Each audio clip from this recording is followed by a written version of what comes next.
All right, everybody, let's do this. Good morning, folks. Today is December 19th, 2022. It's a Monday. Welcome to episode number 264 of Simply Cyber's Daily Cyber Threat Briefing. I'm your host, Dr. Gerald Auger, and over the next 45 minutes, I'll be delivering the top cybersecurity news of the day and providing expert analysis on each of those stories on what it means to you as a practitioner, or if you're looking to break in the industry, we got you covered. We're going to have a good time today. But before we get into it, I want to say shout out and thanks to the stream sponsors, starting with our good friends Barricade Cyber Solutions. Got a hot hand over here with the mouse clicks. Barricade Cyber Solutions is dedicated to helping businesses from cyber attacks and recover from the damage done. Cyber attacks can cause massive issues for businesses and send dedicated, hardworking business owners into turmoil. But Barricade Cyber Solutions knows how to mitigate the damage done by cyber incidents. Know that. Eric Taylor, he's been on the channel multiple times. Many of you know him. He's legit. It's his company. They can help you. Check him out at barricadecyber.com. Links in the description below. This is what the website looks like. If you scroll down, you can meet with Eric Taylor. It's very, very simple. It's not super complicated. Boom. Pick a day, pick a time, get on his calendar, have a call, talk about it. He did say in a live stream that most people call him after they've been hit by ransomware or hit by malware, and they're trying to scatter around and figure out what they need to do. Just keep it in mind, I guess, but I will tell you, an ounce of prevention, folks. If you do it in advance, you won't have that adrenaline dump. Also want to say shout out and thanks to the stream sponsor, Recon InfoSec, Eric Capuano, Whitney Champion, aka Short Stack, the whole gang over there doing great work. If you're looking for help to augment your IT or security team with a fantastic managed detection and response service, MDR, I encourage you to consider Recon InfoSec. Their offering includes the people, process, and technology needed to deliver full spectrum security operations to organizations of any size. One of the best things about Recon's MDR service is that they provide direct access to the Recon team of experienced SOC analysts, engineers, architects, anytime, for any reason. You don't have to pay extra. They don't have it as a secondary professional services. Some MDR services will bake it in tricky like that, and it's not good. All right? This is on top of a fully managed SIEM and SOAR, which has all of your organization's data piping into it, right? It gives you full visibility into your own environment, as well as any incident investigations being worked by the Recon SOC team. Unlike many of the big commodity MDR providers that offer big promises and little value, Recon MDR takes security-first approach and provides real answers and effective defense. ReconInfoSec.com, link in the description below. That's really two great companies. We got a great show for you, everybody. Reminder, if you hold a professional certification that requires CPEs, each episode of the Daily Cyber Threat Briefing is worth half a CPE. So 2.5 a week, 10 a month. Be sure to say what's up in chat and document literally the easiest, I would argue, the most enjoyable way to earn CPEs. I see a super chat coming in here. Randoc Gaming.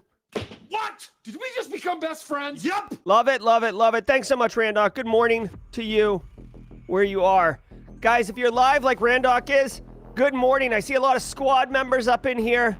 Thanks to Barricade Cyber for sponsoring 200 squad members last week. Jeez, blowing it up. Take advantage of those emotes. We got emotes for days. I have not put Hackerman keyboard in there. I'll tell you why in a second. But if you're on live, stick with us. If you're Team Replay, hashtag Team Replay in the comments. Make sure you document that you were here in the comments, okay?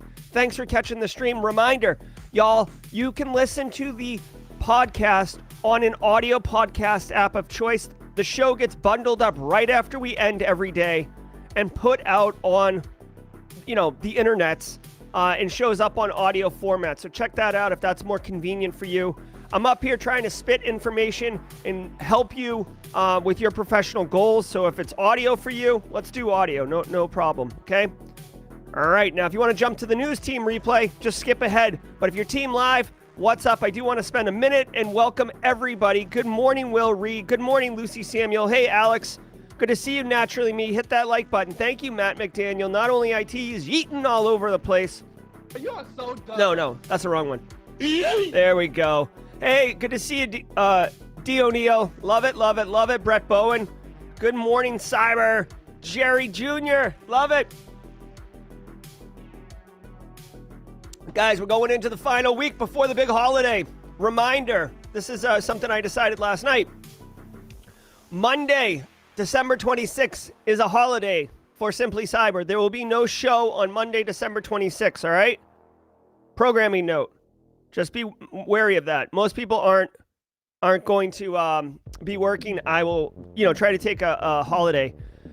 I'll explain why I didn't put Hackerman keyboard during the mid-roll.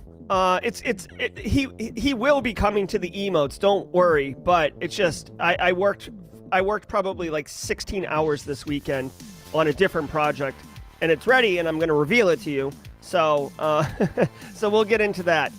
All right. Looks like we're almost at time. Nathan Blair, good morning to you. BSEC, love it. Tony Roy, not only IT. James Udakudo, good to see you. Love the Hacker Man. What's up, LinkedIn people? Good to see you. Let's have some coffee, shall we? Where's your Christmas gift? So good. Yep, the meme is done. I haven't seen it yet, though. I haven't seen it. Yeah. All right. Let's get some more coffee. Let's get some more Go Juice. Also, before I start the show, y'all. Actually, I'll start the show and then I got to take the sweatshirt off. Holy crap.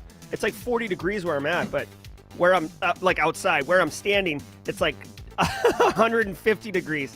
Starting to sweat my butt off. Hold on one second.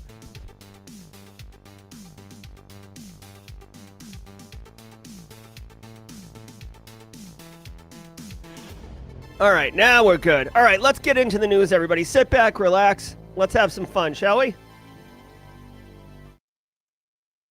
From the CISO series, it's Cybersecurity Headlines. It's Monday, December 19th, 2022. CISA says Russia's Fancy Bear infiltrated U.S. satellite network. Researchers at CISA recently discovered suspected Russian hackers lurking inside a U.S. satellite network, raising fresh concerns about Moscow's intentions to infiltrate and disrupt the rapidly expanding space economy, a threat they made publicly in October. While details of the attack are scant, researchers are blaming this most recent incident on the Russian military group known as Fancy Bear, or APT-28, which had been in the victims' networks for months. The satellite network intrusion came from the exploitation of a 2018 vulnerability found in an unpatched virtual private network, giving its hackers the ability to scrape all the credentials with active sessions. All right.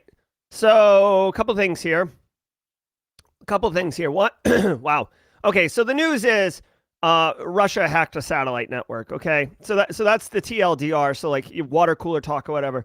Now, the bigger thing here is that, one, there is a growing focus on space. Obviously, we see private industry like Elon and Bezos with their private space tourism industry thing. We see Elon with his like satellite link or whatever they call it, like basically GPS internet, or not GPS, satellite internet. Okay, so I wouldn't say like I don't know, guys. To me, like, I don't think of space as this rapidly growing economy. It's not like I did part of my Christmas shopping in orbit. You know what I'm saying? So I think that that's a little hyperbolic of them to push, but it doesn't make it okay that hackers are hacking into satellite networks, okay? Now, a couple of things to point out here. One, the government, the US government has sponsored a program called Hackasat. If you're not familiar with this, it's kind of like a bug bounty program. It's like a bug bounty program. I think it was a private only, like, so invite only. You can see they've got Hackasat 4 coming up in April 2023. So they've done it for 3 years. It's been a very successful experience, a very successful program. They're finding vulns. Now, here's the thing. Like, obviously, the government is, U.S. government is interested in protecting satellites, right? Like, they wouldn't be sponsoring this program if they weren't concerned about it. And Russia has hacked into it. Now, here's the thing. Two things. One, Russia exploited a 2018 vulnerability in a VPN that was able to allow them to scrape active session creds. Okay. That is not a satellite vulnerability. Okay. It's just the tech that was used to connect to the satellites. Okay. Right. So I don't want anyone to confuse or conflate that, like, this is Moonraker and some elite level James Bond villain is hacking into, like, the satellite as it passes by. It's like, oh, like, hold on, point the Pringles can at the ISS and wait for it to pass over, and then we're going to hack into it. No, that's not what happened here. There's a network connection into the satellite network, and there was a vuln that allowed them to scrape it. Now, it doesn't make it any better, okay? But it's worth noting, okay? Like, the actual what's really going on here. It was not some elite 0-day thing. It was a 4-year-old vulnerability. Now, I'm kind of irritated that there was a 4-year-old vulnerability in place for access to this type of network, especially if the US government is so proactive about trying to close vulns on satellites, right? Like, a 4-year-old bug that could be exploited remotely should have been discovered in this competition already, right? So I think that there may be some misalignments of scope on these programs, but anyways, it's not good, right? It's not good. We don't want threat actors. I don't care if they're Russian or United States. Like, you don't want threat actors up in your systems, especially your satellite network. But again, I don't think of the space economy as like this, like, it's not the internet, you know. Like, I don't know. Maybe I'm being simple-minded, but Google introduces end-to-end encryption for Gmail on the web.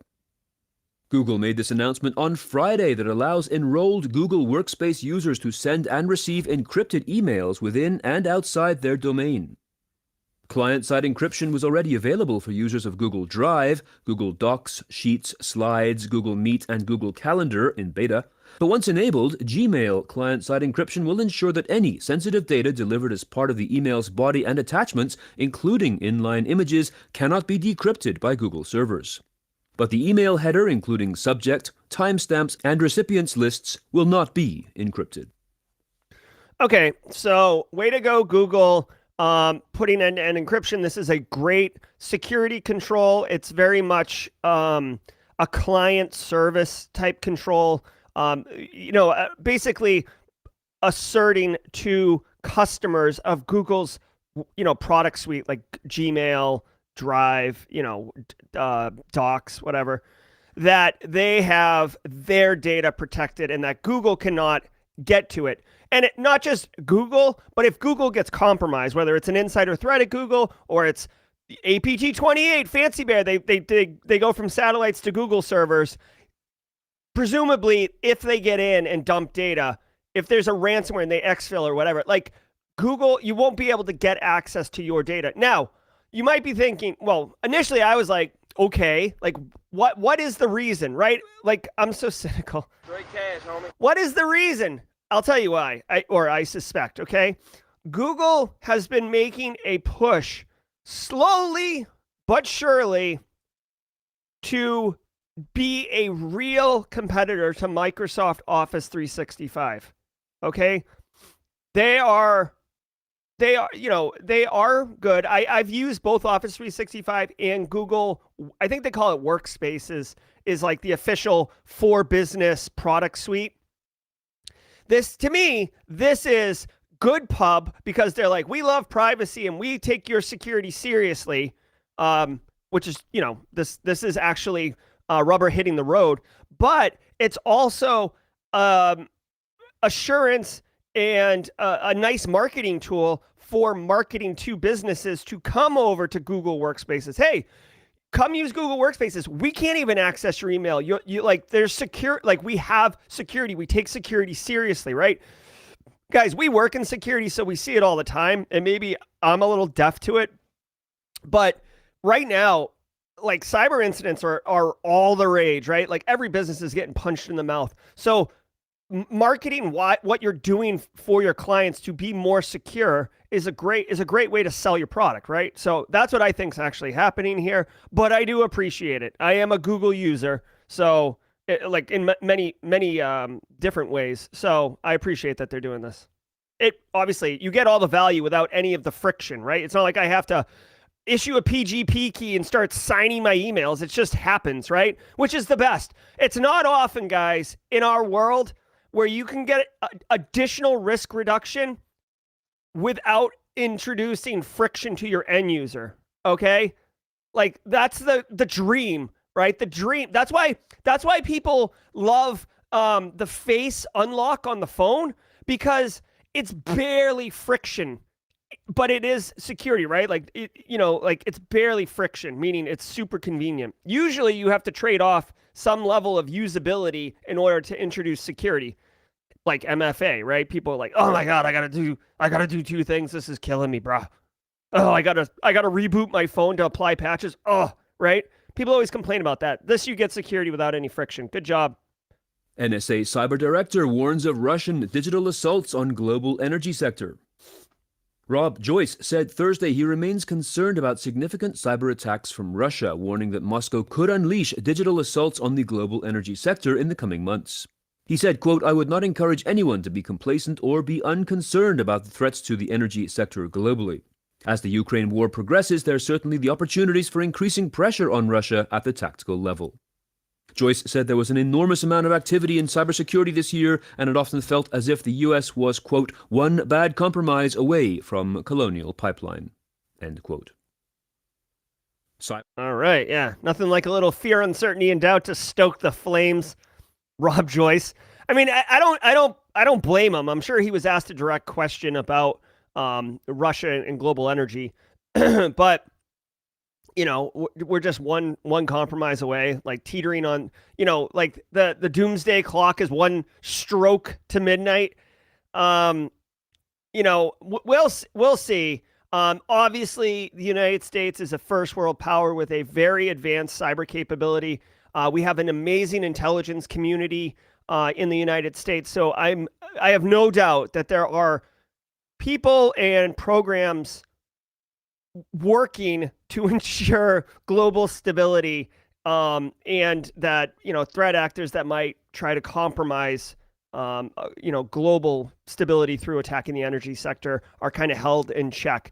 Plus, you got to remember, guys, like Russia's in the middle of a war, right? I mean, that you don't just like spin up a war like it's a bake sale. I mean, it takes focus, energy, money, time, resources, and they're entering winter, or they're in winter, which completely changes the landscape literally on how you move, resources and troops and munitions and stuff like that. It's and I'm being very like objective about what I'm saying. It like to take the emotion and like how awful that conflict is. Just talking about what it takes. A lot of their focus and energy would be on that. I'd even offer up that satellite story we just read, APT-28, Fuzzy Bear or Cozy Bear, whichever one it was.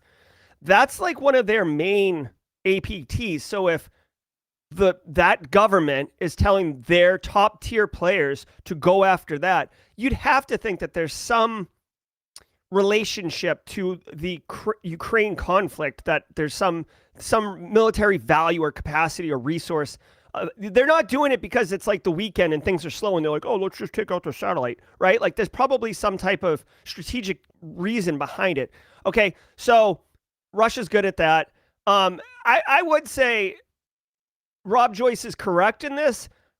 Colonial Pipeline, he said Colonial Pipeline is the example. Colonial Pipeline was a major story. They got hit with ransomware. It's important to note, though, that Colonial Pipeline's IT infrastructure got hit with ransomware. Their OT, or operational technology infrastructure, the part of Colonial Pipeline's system that actually moves oil down the East Coast, that actually produces gasoline, that wasn't affected. It was like their email and their finance department and stuff like that. So I'm not downplaying the impact of Colonial Pipeline, but it's not like the gas pump stopped flowing fuel. Okay, so okay, now I'm trying to downplay this, but at the same time, like, we do have a brittle infrastructure. There's a 4-year-old vulnerability on a satellite VPN connection. So yes, if someone wanted to go ham on us or on any country and take them down, they probably could. But like I said,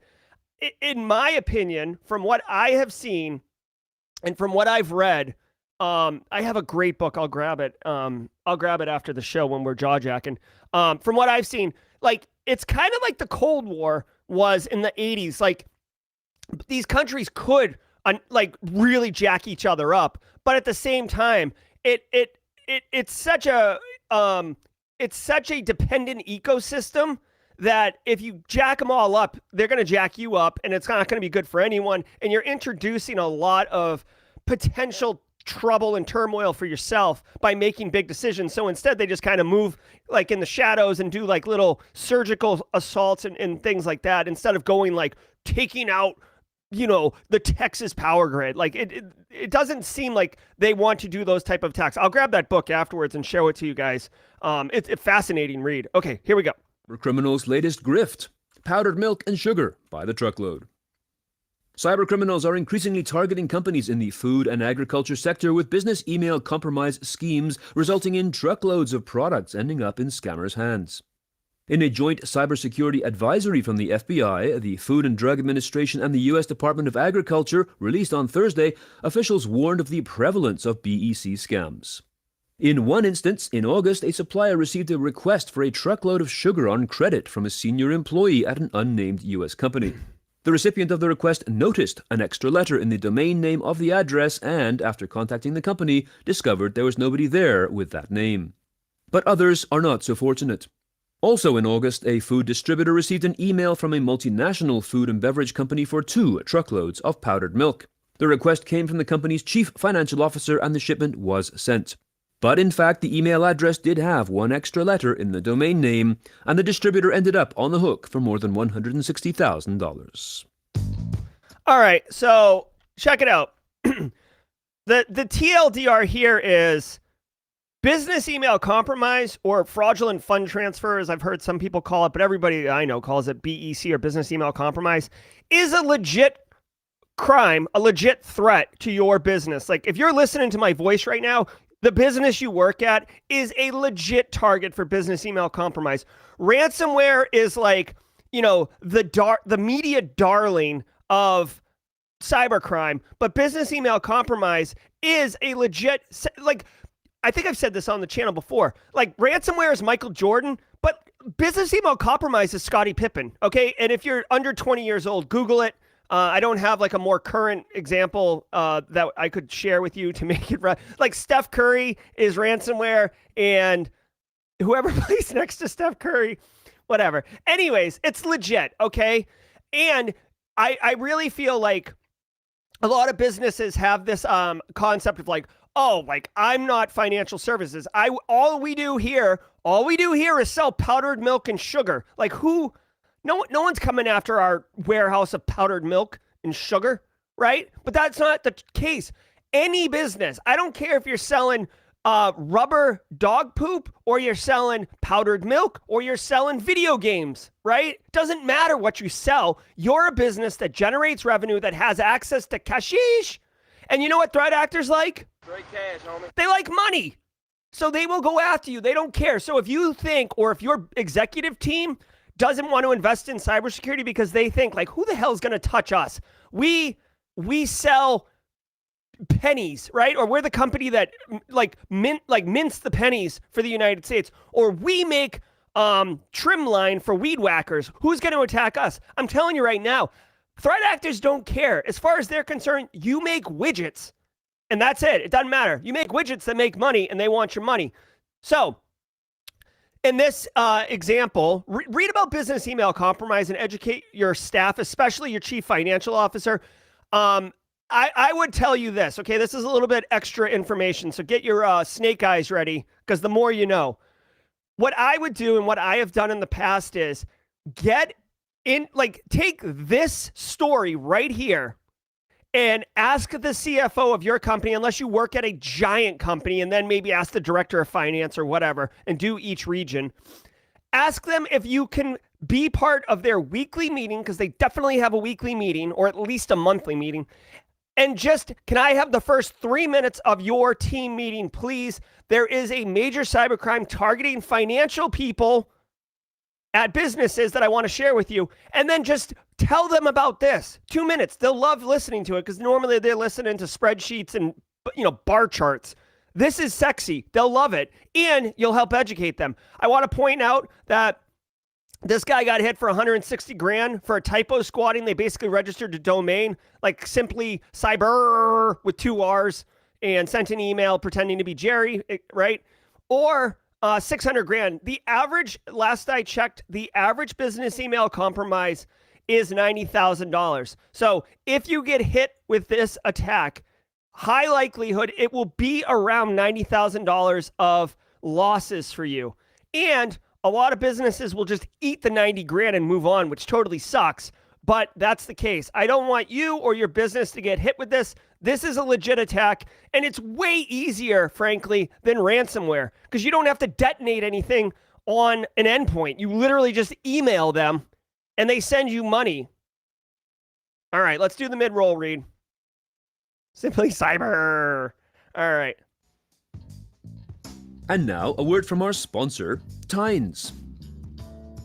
Before 19's, co-founders Owen and Thomas spent 15 years as senior security operators. Frustrated by the inability to solve for the challenges their teams were facing, they built their own solution. 19's allows security teams to robustly automate mundane, repetitive tasks without code, so they can focus on their most important work. You can visit tines.com, that's TINES.com, to learn more. All right. Now, 2 things. One, I don't normally pull up whatever their sponsor is, but I actually registered with this company coincidentally on Friday. One of their leaders or product people or whatever was on the Cybersecurity Cares telethon, and I actually want to check this out. So I'm bringing this up because this is something that I'm personally looking at to see if I can introduce some more automations. Guys, I do a lot of different things, and I try to introduce automation wherever I can to help me get some of my time back, so I can then turn around and reinvest it into other projects and stuff like that. So check 19's out. I do want to say a couple things. One, we have confirmed that the instrumental version of Simple Minds does not flag the copyright YouTube thing. So we are going to continue with the Simple Minds instrumental version until further notice. So let's do that. All right. If you're new here, we play Simple Minds at the mid-roll. All right, guys. I want to say thank you. Thank you all so very much for... Thank you for being here. Thank you to Barricade Cyber Solutions and Recon InfoSec for sponsoring the program. Genuinely appreciate it. We're halfway through the show, guys, but if you have been getting value from the show, take the 5 seconds and hit the like button. I know it sounds cringy to ask for a hit, but it literally changes the way that YouTube puts this show on people's homepages and stuff. And I want everybody that can get value on being able to do their cybersecurity job better, and people looking to get into our industry to learn the terminology and meet other great people like you. And the way that we do it is by hitting the like button. So, please hit the like button. Now, I want to remind a couple people, you should have got your newsletter this morning. I didn't confirm I didn't confirm I got my newsletter yet, but I assume that the newsletter came out. Nice! George Strasburger. What? Did we just become best friends? Yep. George Strasburger, straight killing it. Thanks so much, George. All right, guys, if you're getting the newsletter, all right, Shane Prevost's got the newsletter. Excellent. Guys, if you want a newsletter written by me, I wrote it yesterday. It was part of what I was working on. simplycyber.io/newsletter will take you to a landing page where you just type in your email address, and next Monday you'll get the email from me. It contains 3 pieces of actionable intel that you can operationalize immediately and be delivering value to your business and make yourself look even more like an all-star at work.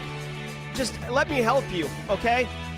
I want to also let everybody know, if you didn't know, the advent of cyber is going on right now with Try Hack Me. It's an advent. It's cool. Day 18 just happened recently.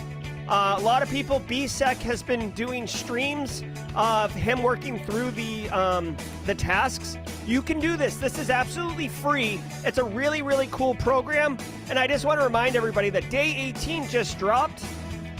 And I am super stoked because I am doing day 22. So you will be getting, if you're doing the Advent of Cyber, you're going to get to see this mug in a few days. I'm not going to tell you what room I'm doing or what it's about, but just, I'm super pumped that Try Hack Me asked me to be part of this program, and I wanted to share it with you.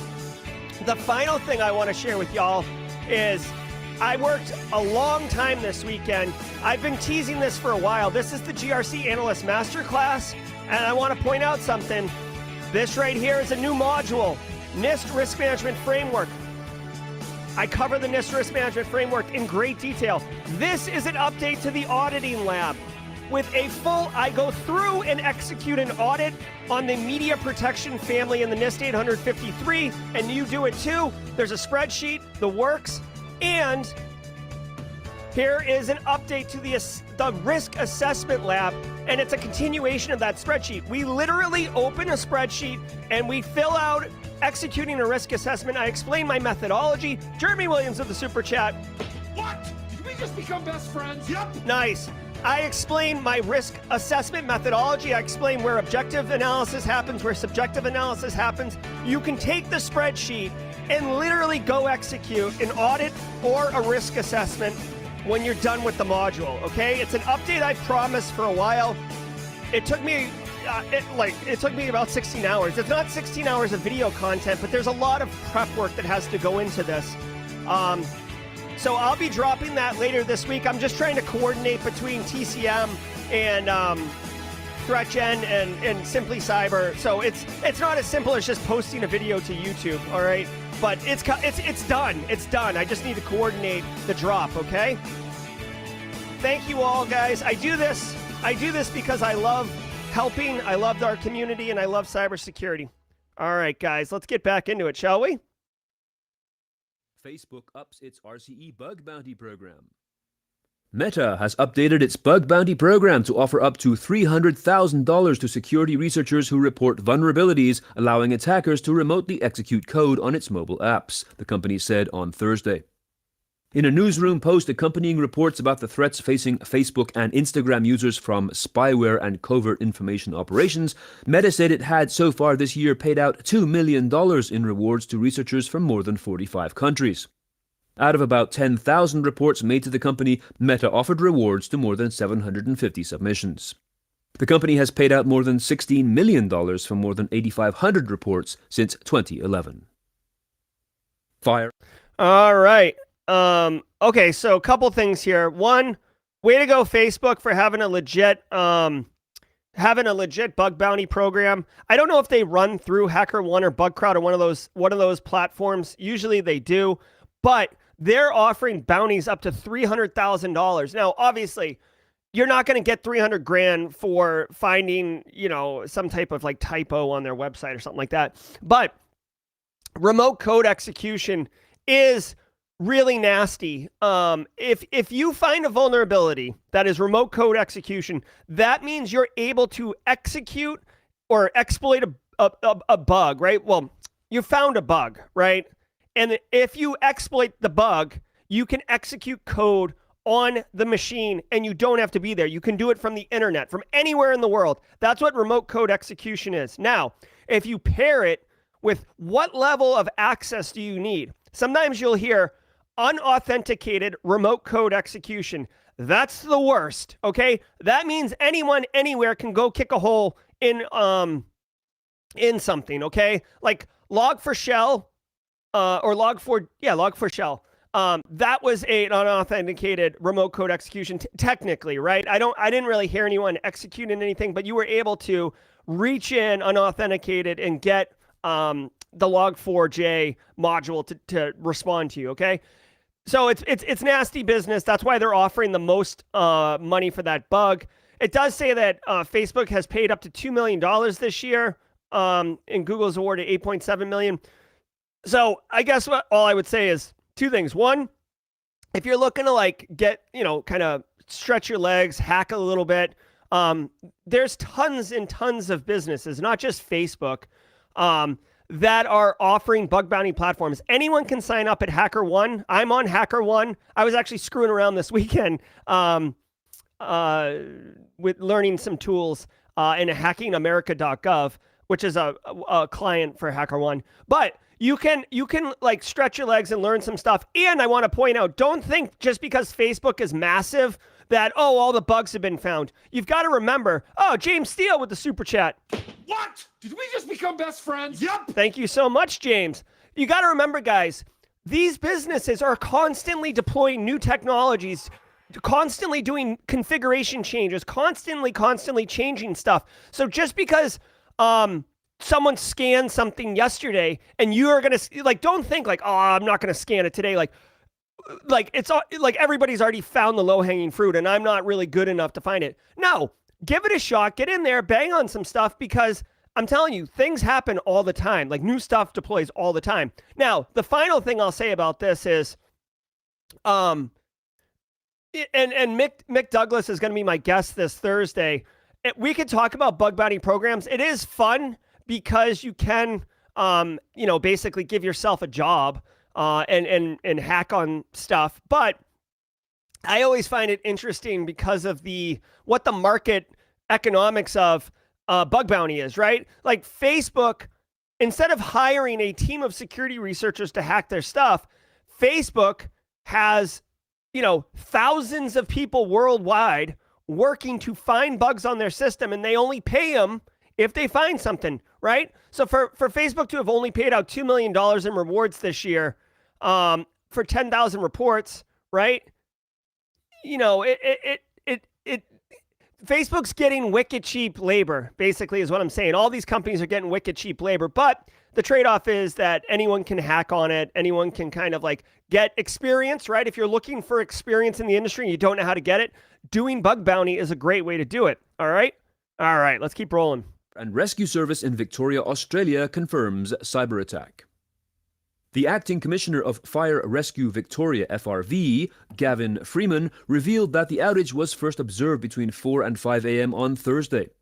FRV operates 85 fire and rescue stations across the state, an area roughly similar to the combined areas of Tennessee, Alabama, Georgia, and South Carolina. The cyber attack is affecting most of FRV's systems, including network emails and dispatch. Quote, importantly, community safety has not been compromised and FRV continues to dispatch crews and appliances through mobile phones, pagers, and radios, reads a statement published on Friday. Preliminary investigations confirm this has been a cyber attack by an external third party and that FRV systems are impacted, but ransomware has not yet been confirmed.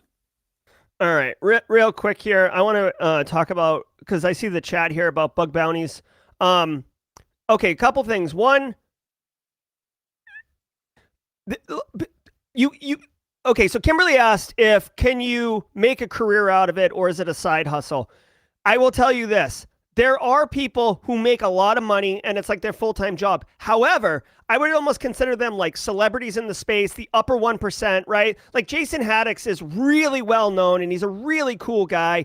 And he is like a top security researcher on these platforms, but he also has a full-time job, right? I would say like 99% of people who do bug bounty do not make enough in order to support a a normal lifestyle, nothing lavish, just normal lifestyle. Okay. I haven't run the numbers, but like just as a swag, I would say most people, and it's unfortunate because obviously these bug bounty platforms want people to get in there. So they promote and sensationalize the upper 1% and all the huge bounties paid out and stuff like that. But a lot of times, bugs, like most people aren't finding them. And if they are, they have to go through the reporting process. And sometimes it takes time to get the money. Or as Joel Belton said, sometimes the vendor will say like, oh, that's not a bug, we're not going to pay it. Or they'll say, oh, we've already got that same bug reported to us, so you weren't the first one, so we're not going to do that, etc. So I definitely don't want to misrepresent it. What I'm saying is it's a good opportunity to get professional experience and test learn some tools on an actual network. Like I was messing with GoBuster and Amass. Those are the tools I was using. And instead of building a home lab, I was just trying to research america.gov, the domain, because it's in scope for a HackerOne bug bounty program. Okay, that's that. Second thing, fire and rescue services in Victoria, Austria confirmed cyber attack. Australia is getting slapped around. Internal stranger, really sorry. We'll see if they passed this legislation recently that said they're going to fine businesses that suffer cyber attacks. I don't know if this is a business or if this is a public sector thing, but their ability to dispatch, think of this as a first responder, okay? Jeremy Williams in the house. Think of this as down under paramedics and fire, right? You want to be able to dispatch them, and their systems are jacked up. So they have backup plans. They're using cell phones and, clipboards and whatever like that. All I would say is, I'd say two things. One, this totally sucks, and I'm kind of curious to see if they get fined or not because of this legislation that just passed. Let's see if the legislation has teeth or not, right? Second of all, and this is an important takeaway for people to be mindful of at your business, okay? So this is one of those, like, how do you operationalize this story? They got hit, and their main way of, running their business, servicing their clients, which are people who call for help when their house is on fire or they're having a medical emergency, they had a contingency plan. Yes, they're probably not operating at 100%. They're probably not responding as quickly as they would. They're probably not able to send additional help from other stations or provinces or whatever, because they don't have the ability to communicate with them effectively. But they do have resiliency, and they are able to continue operations just in a depreciated capacity. This is something that you should be mindful of. Whatever it is you do, whatever business you do, right? You should have essentially downtime procedures. And you don't have to do it for all of your business, okay? Just focus on whatever the most mission critical aspects of your business are. And it can be tough if you're like Netflix, right? Where like your business is tech or something like that, right? But even Netflix has like other hot sites up. So if main Netflix goes down, a hot site automatically goes up. Now they pay through the nose to have that level of availability and resiliency. But my point is, whatever your business is, imagine for a second you get hit with ransomware, right? Or your email goes down or whatever. Like whatever it is, how is business operations impacted? There's a thing called a business impact analysis, right? A BIA. It's actually a tool that you use to understand how you develop an actual business continuity plan, a BCP, right? Like these aren't just terms that we read about in a textbook and study for CISP, and then we get back to just hacking and cracking on a bug bounty platform. Like business impact analysis, by the way, when you do a business impact analysis, you sure as crap should not be doing it by yourself. I see cybersecurity professionals doing business impact analysis by themselves or just with the InfoSec team, and it's like, what are you doing? You need to talk to the business. They should be actually providing the inputs on what their processes are and what is important to them and what systems applications are absolutely required in order to achieve their mission, whatever that is. And then start, probing like, okay, so what happens if email goes down? What happens if you can't access QuickBooks? What happens if we can't access the payroll system? What happens? How bad is that? How long can we go? Can we issue checks manually? Can the finance department issue paychecks if we didn't have access to ADP. Because guess what? If we can't pay our staff, they're not going to be here very long. So we should have some downtime procedure. And I don't care if it's fully fleshed out, but at least think about it, right? So anyways, obviously it sounds like Fire and Rescue did.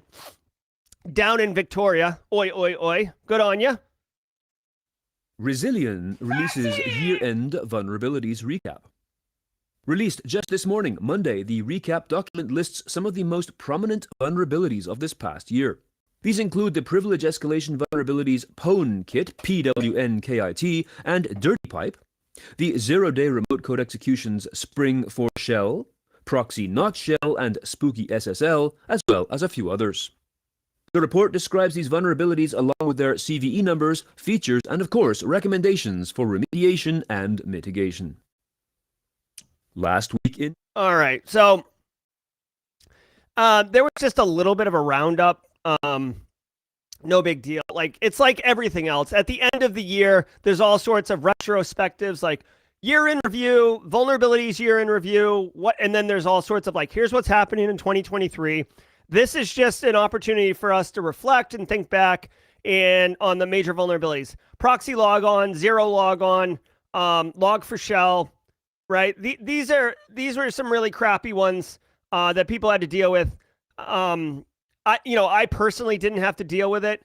You guys know how I feel. I feel like, real serious vulnerabilities, your remote code execution, unauthenticated ones, they should get logos. I know that that's like such a minor thing, and it almost sounds ridiculous. But in order to get picked up for mainstream media, having a logo seems to be the thing that the media outlets like to have. We saw and we continue to see major issues for Microsoft Exchange on-prem. Microsoft desperately wants you to move to Office 365. It's good for their business model, and frankly, it's good for your business to not have Microsoft Exchange on-prem. There have been major issues. Major issues. Now, this one was from 2021. You could see by the CVE marker, but they mention it here, probably because it was getting exploited all through 2022. Proxy logon, I'm pretty sure proxy logon was like 3 or 4 vulnerabilities.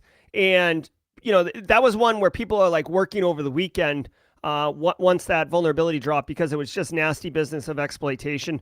Guys, we have a job, and we have job security, frankly, because vulnerabilities are going to continue to be discovered. Bug bounty platforms are wholesale finding bugs. Like, if you look at, I've seen bar charts of like discovered vulnerabilities year over year, and it's just like skyrocketing 2021, 2022. So there's going to be massive vulnerabilities, so just whatever. At this point, this is more of us just having a beer and reflecting of war stories of these vulnerabilities. If these things are still active in your environment, that's not good. Like, you should have definitely addressed these vulnerabilities already. These are serious, nasty ones, okay? Like, people getting access to your environment, okay? Not good. I've never heard of Petit Potam, but anyways, long story short, this is just us having a little bit of a nostalgic look back as we, sip eggnog and talk about 2022. Ransomware. Coordinated reports from Microsoft, Mandiant, Sophos, and SentinelOne indicate that multiple threat actors are using malware signed using compromised accounts, including the Hive and Cuba ransomware operations. Clop ransomware was found to be using TrueBot malware for access to networks. Azov ransomware was determined to be a polymorphic wiper. Royal ransomware continued to expand beyond healthcare. Agenda ransomware uses Rust to target more vital industries. A Lockbit attack hit California's Department of Finance. The Play ransomware operation claimed an attack on the Belgian city of Antwerp, and Black Cat ransomware attacked EPM, one of the largest energy suppliers in Colombia. If you missed... All right, so last week in ransomware, no surprise, some of the bigger stories, Lockbit hitting California's Department of Finance. I'm pretty sure California told Lockbit to pound sand, that they weren't going to do anything. Black Cat is another major tier 1 threat actor. believed to be, Alpha Black or Black Alpha or whatever, which was previously Dark Side, which was previously Black Matter. I might be getting the order wrong, but basically this group is a tier 1, and they just keep changing their name in order to, I assume, the people in the group are changing, or and this is what I think that they're doing. The reason would be because if I was a criminal, this is what I would do too. They're changing their name. That way, if they ever get caught, they can be like, oh, that wasn't me. That was Dark Side. And it's like, well, we think it's the same group. And it's like, nope. It's kind of like the opposite. If you've ever seen the movie Home Alone, which is quite popular right now because of the holidays, the bad guys were the wet bandits, and the cops at the end of the movie are like, oh, we know every house you hit because of the wet bandits, all the ones that are flooded, you guys did, so we're gonna hit you with all of those crimes. I really think that these guys are like just changing their name in order to limit the amount of impact if they ever get caught. But that's just a working theory based on speculation. So anyways, if this isn't enough information to remind you that anybody can get hit with ransomware, threat actors are... Where's my Oprah? Hold on. It's like, here's Oprah. All right? Everybody gets ransomware. Ransomware for you. Anyone can get hit with ransomware, guys, okay? You've got to be mindful. And I always tell you, you're not protecting from Lockbit ransomware. You're not like, hey, we're going to do a quick check of our controls and see if we can protect from Royal ransomware. No. What you need is basic fundamental cybersecurity foundational stuff, right? And then you need to verify your cyber resiliency, right? Like actually do a tabletop exercise. If you got hit, could you restore? If you got hit, would you pay? If you got hit, what do your executives think, right? You should be having these conversations. And I hope you don't get hit with ransomware personally. I think it's terrible. But statistics would indicate you're going to get hit at some point, right? There's a lot of businesses getting hit with ransomware and business email compromise. So you're foolish if you think the likelihood is low, because it literally, we have a weekly roundup. That's how often ransomware is hitting us, okay? So be mindful of that. And the threat actors are constantly changing their techniques to make sure that they are continuing to be successful with what their business is, which is dropping ransomware all up in your face. All right. So that's going to do it for the cyber news today. I'm going to play some music. Hold on. I'm going to play some music and tell you about a couple things that I'm working on. But if you're here just for the news, thank you so much. Ran a couple minutes over. Sorry, NCC Group and Base Case. I always think of them as the consumers of the 45-minute show. Guys, really quick, I want to share a couple really cool things. One, later today at 4 p.m. Eastern Time, I will be playing World of Haiku live on stream. If you've come and hung out on the 4 o'clock Monday streams, we play a video game that's cybersecurity education. It's fun. We have a good time. I hang out and jaw jack with you guys, play music. And it's fun. So if you want to come hang out, 4 p.m. Eastern Time later today, I'll be playing this game on stream, okay? Also, want to let everybody know that my guest, I haven't made the play card yet, but my guest this Thursday is Mick Douglas, SANS instructor, really cool guy. Fun fact, he was the very first Simply Cyber guest. My second video I ever made was an interview with Mick Douglas way back in 2019. So it'll be nice. It'll be nice to see him and catch up. The name of the episode is "Miter Attack is Not a Silver Bullet." So it'll be more of a fireside chat, but we'll getting Mick's thoughts on Miter Attack as a tool. What are his thoughts on it? I also want his thoughts on bug bounty because I know he's got some strong opinions on that. So it'll be fun. I also want to remind everybody that what's this say? What's the link to the GRC course? Any discounts? No, there's no discounts right now, but I will put a link in chat. I haven't dropped the new content yet. I have to coordinate the drop because it's on a couple different platforms. But oh yeah, I'll get the book in a second. So thank you, Tom Bishop. Yeah. So no show next Monday. We have the stream later today. Everything's good. Advent of Cyber is coming on the 22nd. Lot going on, guys. Also I've started doing YouTube Shorts with video news content. I've got some great feedback already initially on that. Guys, if you've got feedback on what I'm doing, let me know, right? I'm very receptive to feedback. If it is comes from a good place, right? If you just tell me I suck and you don't like my face, like that is feedback, but I can't really do anything with it. This is the face I've been given. So, but if you're like, oh, hey, like someone actually, I can't remember who now, unfortunately, but somebody messaged me and they're like, oh, like you should put the text on the left side because YouTube actually covers up on the right side some of the stuff, so we can't read it. And I was like, all right, that's good feedback. I'll do that. No. So Judah Tunes, the GRC course, once you buy it, you get it for life. Any updates I make to the GRC course, you will get too. It's not like DLC content that you have to like pay to unlock or something like that.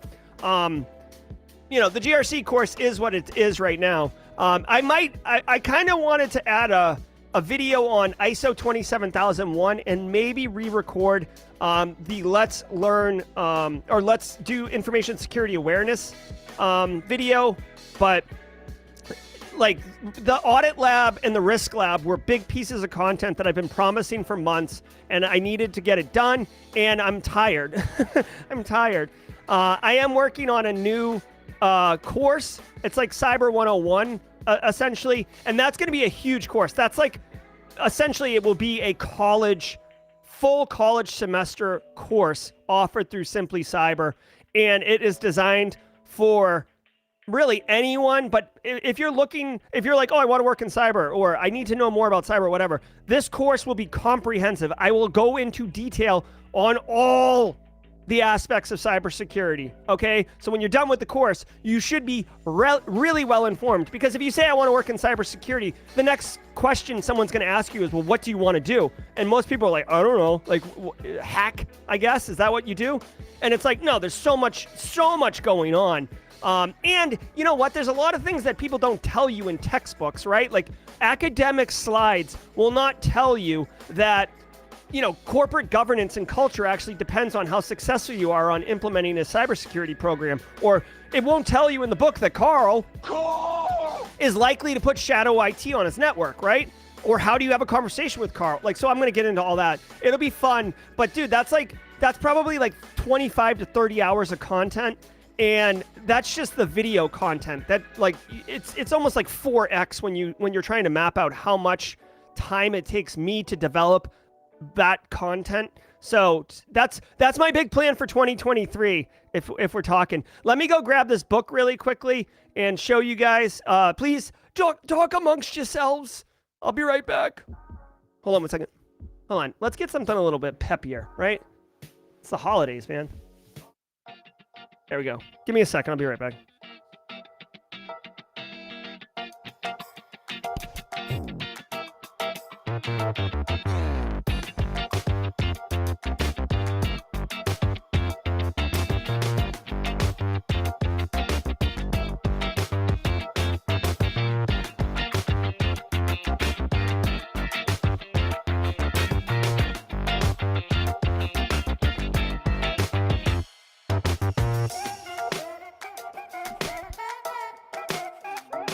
All right, so guys, it's a bit of a fringe book, not fringe, but like, it's not.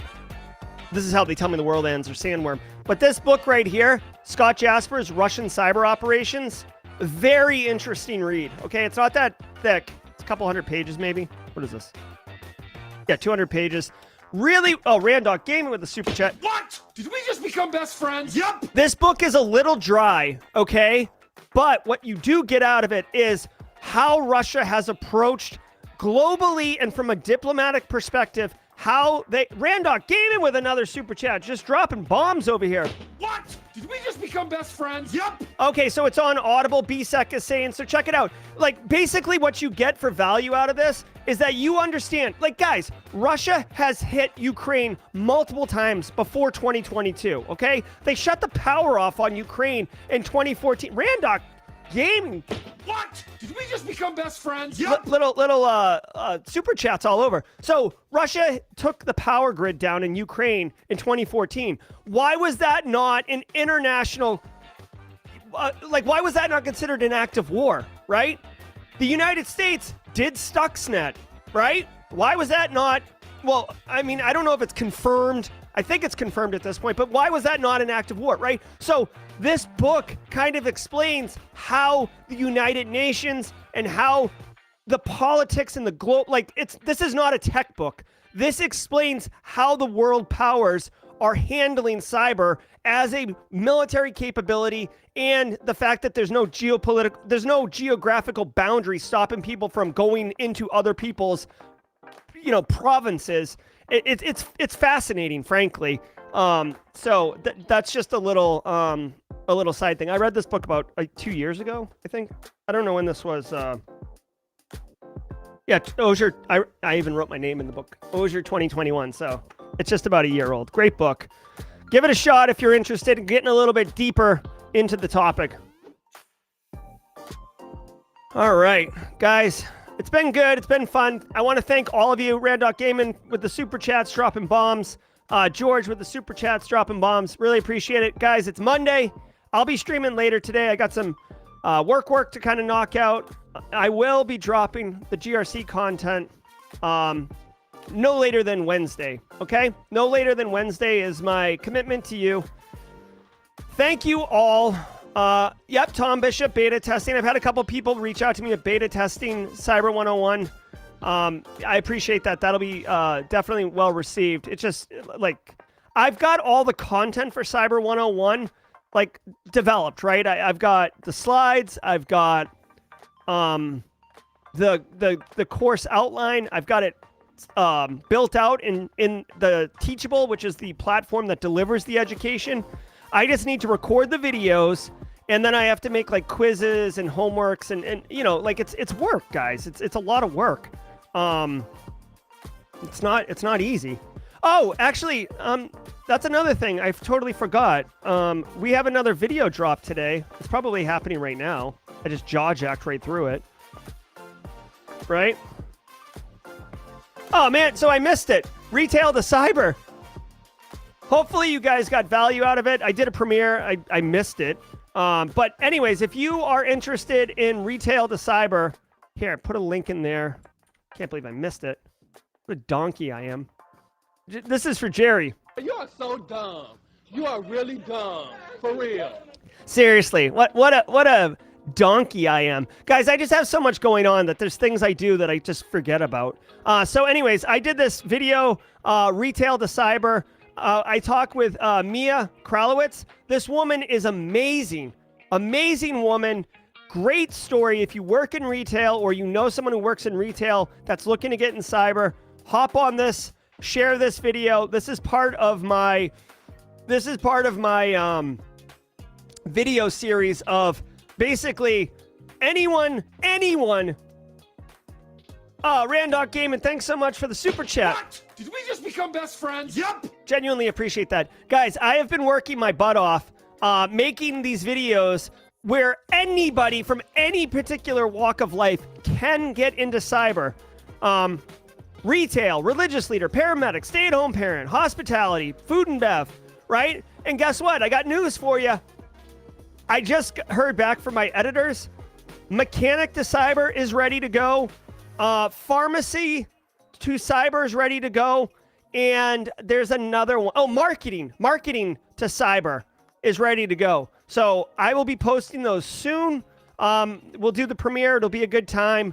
And genuinely appreciate all those wonderful people that I have had the opportunity to interview and allow, and they were willing to share their story and their journey and how they achieved success and how you could do it too. I love this series of videos, by the way, because I am passionate that nobody can say, oh, it's not for me. Like, oh, I work in retail. Like, I couldn't get into cyber. Oh, I'm a mechanic. I guess I'll just, scrape my knuckles for the rest of my life because how could I possibly start over?